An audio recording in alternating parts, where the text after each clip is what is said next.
Dear Caradoc participants, we are live now and we have our second guest. It's Eugenia Shadlova.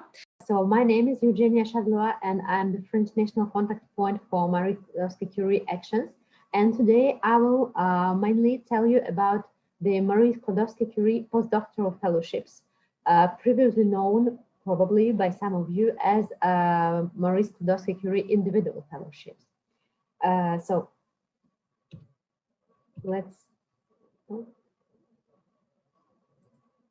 All right. So do you see the second slide? Yes, we can see it. Okay, so Marie Skłodowska-Curie Action are the part of the European Commission Framework Program for Research and Innovation. So the current program, Horizon 2020, is will finish this year, will be over this year, and the new program, Horizon Europe, will start in 2021 and will run for the period from 2021 to 2027. So here in this slide, you can see the structure of the Horizon Europe program, and Marie Skłodowska-Curie Actions are a part of this program of the Pillar 1, Excellent Science. So the key features of Marie Skłodowska-Curie Actions are, first of all, I would say the career development of researchers. So this is the most important in the projects submitted to Marie Skłodowska-Curie, called the impact of the project on your career. So the objective is to provide young, promising researchers the work opportunity, training, and excellent job conditions to stimulate their career and to open to them new career pathways, both in academia and beyond academia. So that means in non-academic sector. Another key feature is the mobility. So mainly all Marie Skłodowska-Curie actions require the beneficiaries to perform a mobility, so to go from one country to another to implement their projects. The participation of the non-academic sector is strongly encouraged. So I will tell a bit more in detail about this later. So, but it means that you have a possibility to go with your project to an academic host institution. You can also go to the non-academic institution, and you can mix both of it just to spend the most of time in academic sector and do secondments in non-academic sector, and vice versa. So the MSCA open opportunities to researchers at every stage of their career, but today we will talk mainly about postdoctoral fellowships. Another important feature is the bottom-up character of this program. So that means that there are no imposed topics. So you can choose the thematic of your research project in any research domain. So there is no specific strategic thematics. So you are absolutely free to choose your research topic. And so another feature is the promotion of attractive working conditions and employment. So it's mainly a message towards future host institutions. So it's important the researcher benefits from attractive working conditions. So here is the way the MSCA will be structured in Horizon Europe. There will be 5 main actions: MSCA doctorates that fund doctoral training networks. So this is not for individual researchers. So please note, so if you are PhD students, you cannot apply directly to European Commission to get funding for MSCA doctorates. You can get a position in such a network already funded by the European Commission, but people who submit a project to this call, MSCA doctorates, are actually the consortia formed by several institutions who propose a doctoral training program. So the second action is MSCA postdoctoral fellowships. These are individual projects, so the funding for individual projects led by individual researchers, and we will talk today about it. And so MSCA staff exchanges are also actions that provide funding for projects led by consortia of different institutions, and that put in place staff exchanges. MSCA Co-Fund provide funding for funding agencies to co-fund doctoral and postdoctoral programs already run at local, regional, or international level. And MSCA and citizens fund public outreach events known as a Researchers' Night. So MSCA Postdoctoral Fellowship, what it is about. So it supports postdoctoral research and careers of postdoctoral researchers. The objective is to train top-level specialists for academia and beyond. So that means that if you benefit from this grant, you will get funding for your project, of course, but you will also benefit from training at your future host institution, both in scientific, technical, and transferable skill. That means that also called sometimes soft skills, such as innovation, entrepreneurship, intellectual property right management, etc. So that means the skills that you might also need on the labor market, both in academia and in industry. And so the objective is also to open new career pathways, different career pathways to young researchers through this training and through also what is called secondments. Secondments are career internships for researchers. It means that you can spend a part of your time in different institutions than your initial host institution and benefit from training and from experience of a different team in sometimes different sector. So these are projects that are led by individual researchers, fully bottom-up, that I already mentioned. All research domains are eligible, and the duration is from 2 to 3 years. There'll be two different types of those fellowships. One is called European Destination, where the host institution is in a EU member state or associated country, and the researcher may be of any nationality. So the duration here will be from 12 to 24 months, according to the project. It's actually you who decide at the proposal preparation stage about the duration of your project. And there is another type of the fellowship is a global destination. Here, the host institution will be in a third country, means a country outside the European Union and not part of associated countries. Here, the duration will be from 24 to 36 months, including a mandatory 12-month return phase in a EU member state or associated country.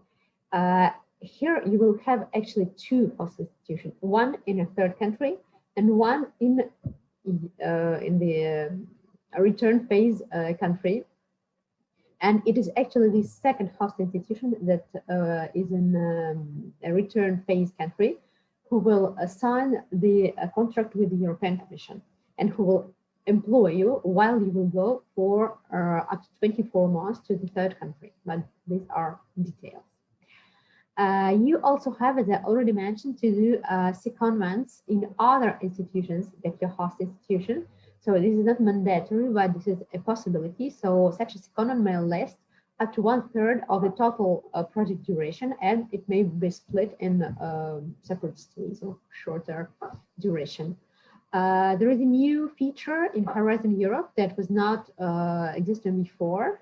Now the laureates of postdoctoral fellowships have a possibility after the end of their project to benefit from 6-month placements in non-academic sector after the end of the project. So that means like an internship in non-academic sector, but with the same salary that you were receiving during the project. That is actually quite effective. So now, who is it for? So the eligible researchers must be researchers who have already obtained a PhD, and there is also, so currently actually this program is under preparation, so there are some validated rules, but there are still some rules that are under discussion, and it is possible that there will be also a top age of maximum 8 years after the 6 or 8 years after the PhD, but it is not yet validated. So for a moment, just retain that you must be an experienced researcher. That means have obtained a PhD. And the researchers may be of any nationality. Exception maybe is actually only for the global destination, where the researcher must be either an EU national, either a long-term resident, meaning that you have been living for more than 5 years in one of your member states. So eligible organization may be from academic sector, such as universities or research organizations, or also international European interest organizations, or from non-academic sector, such as large companies, SMEs, NGOs, museums, hospitals, and so on. So there is no limit. Now, eligible countries. So I already mentioned several times the term EU member states, so this, I guess you understand. But there are also associated countries. That means countries associated to the framework program. Here, actually, I provided to you the list of countries that have been associated to Horizon 2020, so the former framework program that will be over at the end of this year. And for the new framework program, Horizon Europe, the association agreements are still under discussion. So it's highly likely that there will be the same countries associated to Horizon Europe, but it's not sure. So please take carefully this information. But I give you, however, this list to give you an idea.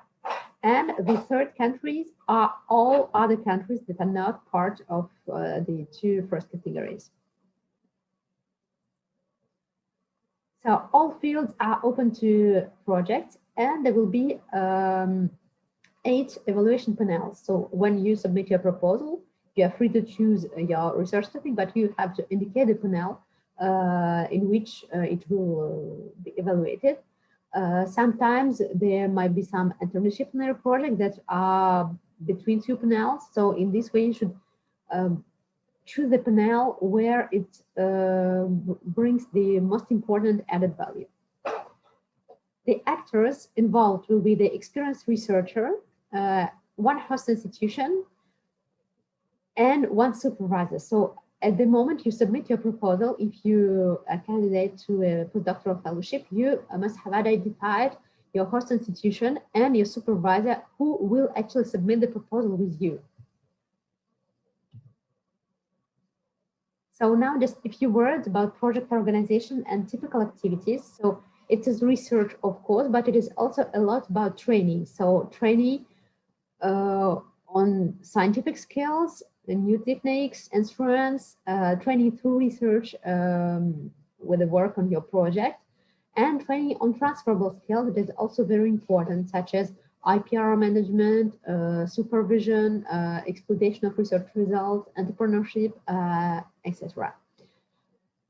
What is also very important is intersectoral and interdisciplinary transfer of knowledge. That means what your host team, your lab team will bring to you and what you will bring to your host team, both in the host institution and in the secondment host. You can also participate to organization of some scientific training or dissemination events, to communication and outreach activities, and get training on gender issues in research. That is actually an important strategy today for the European Commission. So now, what is funded? So the funding will cover the salary of the candidate. So please take carefully these amounts. So first you have the main salary, the living allowance, which will be adjusted through the application of a country correction coefficient to adapt it to the living standards in the country. So in France, it is, if I'm not mistaken, it's 112%, so it will be a bit higher than that. And also, this is not the net amount that you will be getting on your pay. This is the gross salary. So that means that you have to divide it about by 1 and 8 to get your approximate future net salary. To this will be added the mobility allowance and the family allowance, all for the researchers who have family, meaning wife or husband and children. So all these amounts will go to researcher and constitute the staff member unit costs. And there will be also institutional unit costs of the laboratory costs that will actually be for you further to implement your project, to pay the travel, to buy some consumables or equipment or whatever you may need for your project, or to publish in open access. So this is now mandatory. And there will be also management and indirect costs that will mainly go to your host institution. So now, how to apply? All calls are published on the funding and tenders portal of the European Commission. There is usually one call for proposals by year. Proposal has to be submitted by the candidate with the support of the supervisor and the host institution. So this is very important to identify a host institution at the proposal submission stage. You may submit only one proposal per call and per candidate. Then there will be a 5-month evaluation process. And if your proposal is retained for funding, the host institution will sign the grant agreement with the European Commission and will recruit you, and your project may start. Actually, I forgot to mention a very important point. This is the mobility rule for those postdoctoral fellowships. So this mobility rule consists actually in obligation to not have lived or carried out your main activity in the country of your future host institution. So that means if you have done all your PhD studies in France, you cannot apply in France. You will have to choose another country to apply. But it's not necessarily linked to your nationality. You may be from some other country, but what is important is where you have been living and carrying out your main activities for more than 12 months in 3 years, just before the call deadline. So here I put some preliminary dates for the 2021 call. As I already mentioned, the work programs are currently on discussion. So these dates are not validated yet, so they may still change, but it's, however, quite likely that these dates for postdoctoral fellowships will stay as I indicated. Yeah. And so this is my last slide. How to get help. So first of all, contact your future host institution. So if you apply to University Paris Saclay, you contact our European Affairs Office.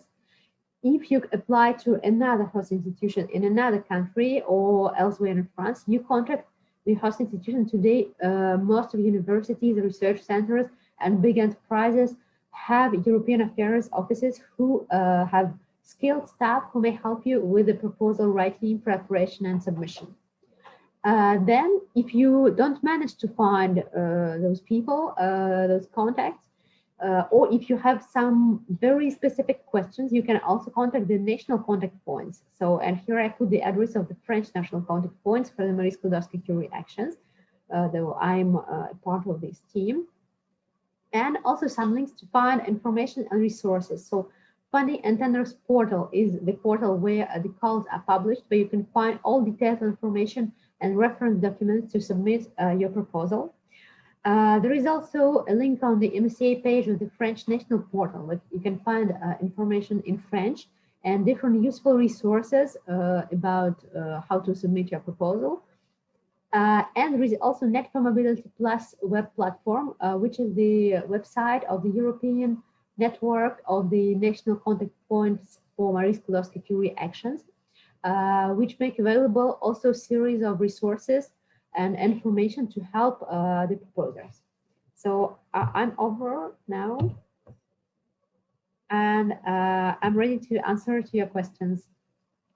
Okay, thank you very much, Eugenia, for a great presentation. We have a few questions from the participants. The first one is actually from me.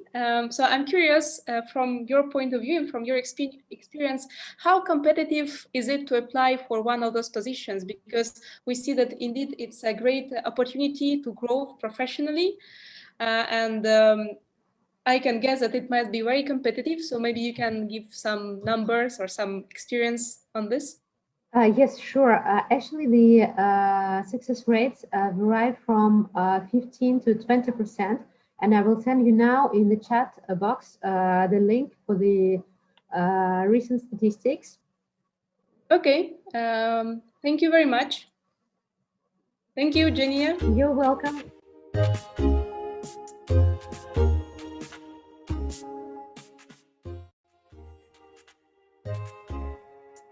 Welcome to the second part of a video. So my name is Imran Khan, a PhD student from Center of Nanoscience and Nanotechnology. Today we have our special guest, Mario. So thanks for your time, and will you please introduce yourself for our audience? Yes, so hello Imran, hello to everybody. Thank you for inviting me. It's my pleasure. My name is Mario Malerba. I come from Italy, from the city of Torino in the north. And I have arrived here in Paris for this Marie Curie fellowship. And I work now in Cedeuzen, in Paris Saclay, in the University of Paris Saclay, in the group of Raphael, where I am presently ending the work I started with the Marie Curie. My work is on strong light matter interactions in the infrared spectral region. And I work mainly on metallic nanoantennas and the way in which we can enhance this strong interaction. So yes, so my name, as I said, is Mario Malerba, and yeah. So thank you for your introduction. So I would like to ask your first question. So being a Marie Curie Individual Fellow, so would you please tell our audience that why you choose to apply for Marie Curie Individual Fellowship, or what this fellowship make unique from other fellows? So yeah. Well, of course, the Marie Curie Fellowship is a possibility that enhances very much the scientific career of young researchers. It gives independence, scientific and economical independence, and it's the first time in which you can really challenge yourself. Because normally you apply for this fellowship when you are still scientifically and professionally young. So normally you just finished your PhD, or maybe you did one postdoc, but you're not very far away in your career. So it's a very good moment in which you can test yourself, try to understand if you are fit for this kind of job, this kind of academic research.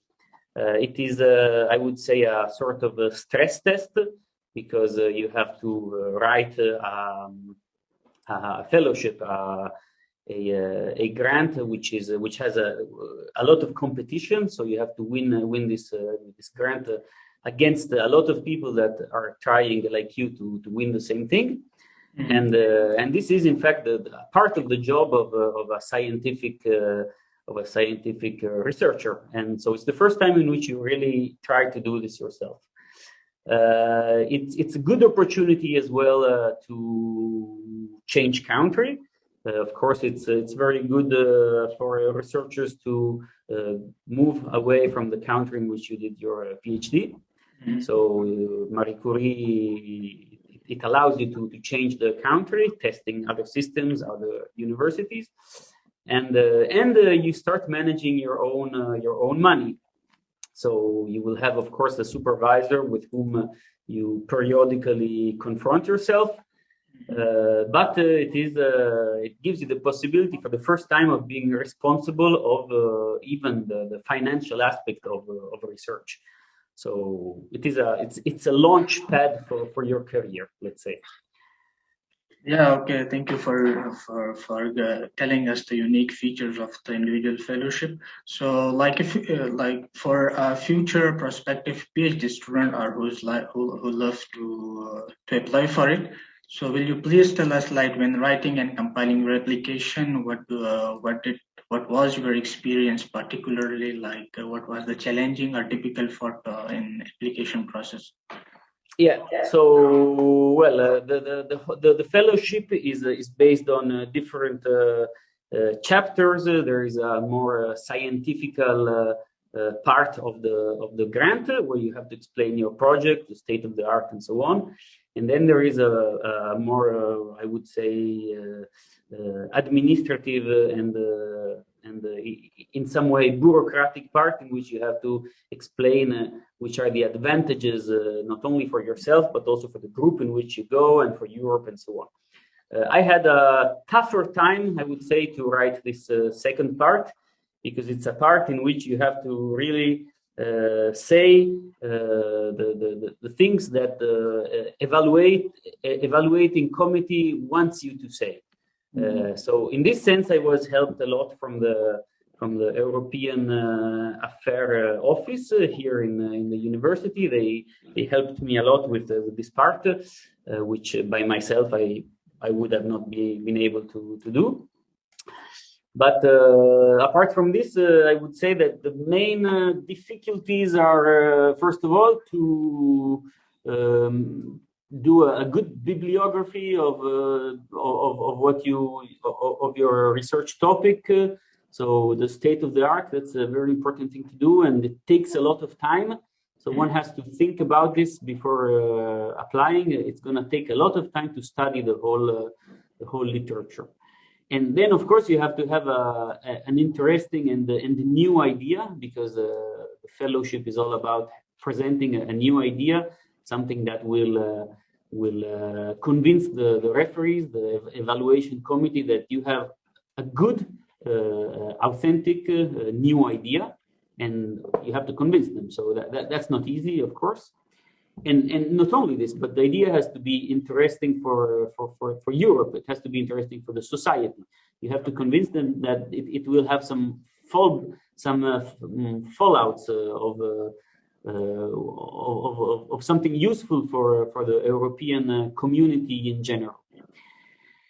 And in general, it's probably the first time that you will be trying to write a grant. So even there's a way in which you have to write it. It's not just like writing a thesis. You have to like respect all the chapters. You have to write it in a good way, in an interesting way, in a way that convinces the people, and entering into details, but not too much, because of course the people that will judge you, they will not be experts in your field, but they will be generical scientists. So there's all of these things that come together and make it quite challenging, because it's the first time, of course, in which you do something like that. And so, yeah, I would say. So thanks for your answers. Experience, like regarding the evaluation process, or what are the main important factor, like which you can say that can be the most important decision point for the jury or for the committee. Yeah, so I think I'm not so sure, because of course what they judge as successful, they will tell you, because you will get a feedback from them, a letter with the feedback. But of course, what was the thing that made your proposal better than the others, they will not tell you. So you can get an idea of what it was, but they will not tell you this was better than the other people's grants. So I think that one of the important things there really is to give give the idea that you not only you know the scientific part, but you have a vision for the future. And I think that in the evaluation, this was one of the important things that they evaluated, the fact that you really have an idea, a global idea of how your project fits into a more complex scheme, which is the one of the European community, of the society, and so on.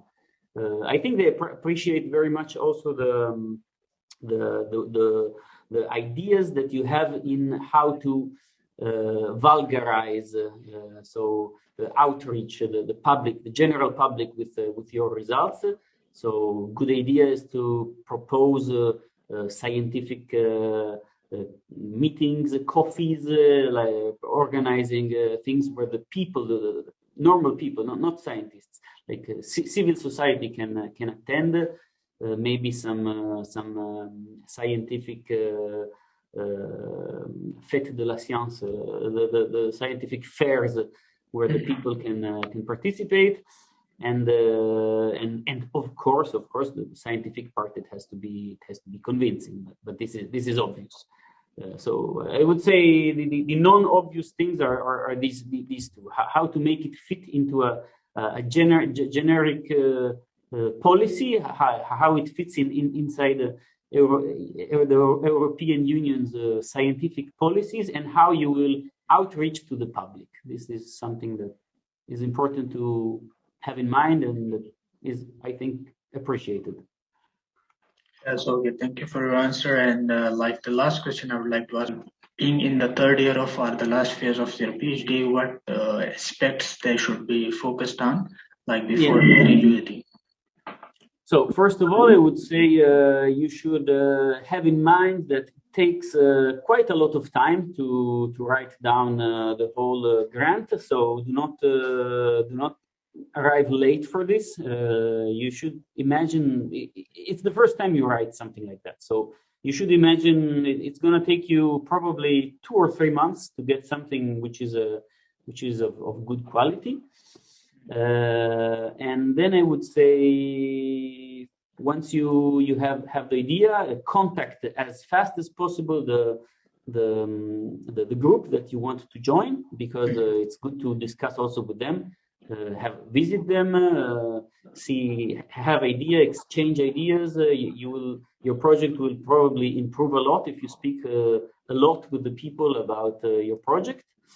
And then I would say, allow your project to be spread around with your friends, with other researchers, other people that will help you to judge if your project is good, if maybe they can give you some suggestions. This will improve it for sure, to having feedbacks from all sorts of people, even, I don't know, your old supervisor, thesis supervisor. Don't be afraid of sharing it.